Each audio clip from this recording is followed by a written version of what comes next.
Maria Valtorta, Les Cahiers de 1943. Préface de David Murray. Le 23 avril 1943, vendredi saint, Maria Valtorta reçut la première d'une série de dictées attribuées principalement au Christ, mais aussi à l'occasion, à Dieu le Père, au Saint-Esprit, à Marie et à d'autres personnes associées à la révélation divine.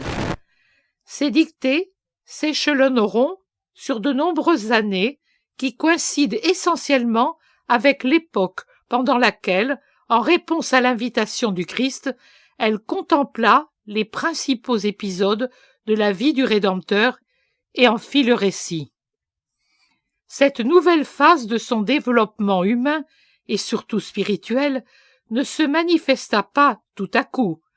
Elle fut précédée par des années d'union progressive avec le Christ, lesquelles culminèrent en un acte de sacrifice de soi par lequel Maria Valtorta s'offrit comme âme victime, désireuse de coopérer à l'œuvre de rédemption.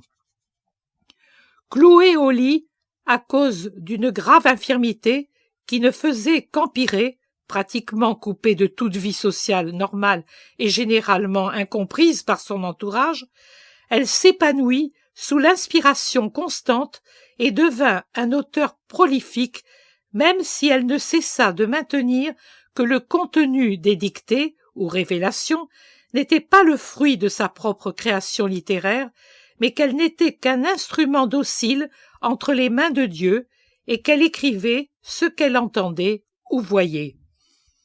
L'ampleur de sa production et les sources auxquelles elle l'attribue en font un événement spirituel extraordinaire en ce siècle, lequel mérite une considération attentive. L'ensemble de l'œuvre de Maria Valtorta est entièrement marqué par une intense perception de la catholicité, c'est-à-dire du sens profond d'être un croyant catholique à ce moment de notre histoire, ainsi que par une vive conscience des 20 siècles de chrétienté qui se sont écoulés et des défis qui attendent l'Église et toute l'humanité. Les cahiers regroupés dans ce volume furent tous écrits en 1943, en pleine guerre mondiale. 2 autres volumes ont été publiés en italien, les textes de 1944 et ceux de la période 1945-1950. Ils reflètent donc, chez l'auteur, une conscience aiguë et parfois déchirante de la participation de l'Italie à la guerre, ainsi que des erreurs humaines et spirituelles qui y contribuèrent.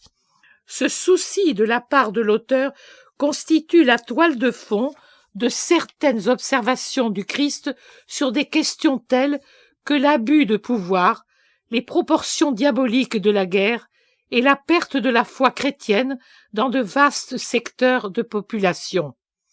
Mais on aurait tort de limiter le contexte seulement à cette période de l'histoire, car le volume contient de nombreux passages à contenu spécifiquement prophétique au sujet, par exemple, des déséquilibres écologiques imminents, de sanglants conflits et du terrible combat entre le bien et le mal, présentés non seulement dans l'Apocalypse, mais dans de nouvelles interprétations des prophètes de l'Ancien Testament. Le volume fournit donc une vision détaillée des temps derniers, en particulier en ce qui a trait à la mission du vicaire du Christ et de tous les chrétiens convaincus, en vue de transmettre la vie et l'enseignement du Rédempteur et de partager pleinement sa mission humaine et céleste, à la fois ses souffrances et sa glorification. Une des notes dominantes de ces textes est la fusion de la vigueur avec laquelle le Christ affirme sa filiation divine et son rôle unique dans le temps et dans l'éternité, et la tendresse de sa façon d'aborder les âmes troublées et de chercher patiemment à les élever à la foi, à l'espérance et à l'amour, à travers l'humilité de son sacrifice et leur coopération. Il insiste à maintes reprises sur l'importance de débarrasser tous les croyants, et les attitudes religieuses elles-mêmes, de toute impureté, en particulier les prêtres qui sont responsables du salut des âmes et qui, par conséquent, se doivent d'être semblables au Christ dans leur action. L'amour et la douleur, lorsque joints au Christ dans l'oraison profonde, sont les deux ailes qui permettent à notre humble humanité de s'envoler vers l'union avec la Sainte Trinité. Marie est aussi très présente dans cette œuvre. Parfois, elle dispense des enseignements et nous fait des confidences sur sa vie avec Jésus. À d'autres occasions, elle nous permet de la contempler dans sa sainteté et sa maternité surnaturelle. Le Saint-Esprit se manifeste brièvement, mais de façon énergique, comme l'amour dynamique en personne, serrant le Père et le Fils dans une seule étreinte et agissant à travers toute la création. Un autre thème important de l'œuvre est la primauté de l'Esprit, qui est capable de participer à la vie de la divinité sur l'âme et le corps dans la structure de l'être humain. La personne doit respecter ici-bas le droit de l'Esprit à la sainteté, à la possession de Dieu, rendu possible par le Rédempteur, et toujours agir conformément aux aspirations surnaturelles de l'esprit. Ceux qui omettent de le faire, faisant taire leur esprit et opposant ses désirs, sont coupables de le tuer, privant Dieu et eux-mêmes de la joie réciproque dans la béatitude.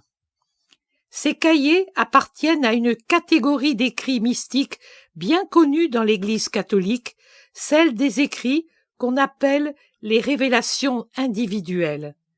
Ce type de révélation n'engage pas la foi des chrétiens, mais possède une valeur en fonction de sa capacité d'instruire et d'enflammer les âmes, les incitant à un plus grand amour de Dieu et à la mise en pratique des enseignements divins dans leur vie quotidienne. Nous sommes confiants et même persuadés que cette œuvre possède ces qualités inspirées en surabondance, et c'est dans cet esprit que nous l'offrons au lecteur en nourriture spirituelle.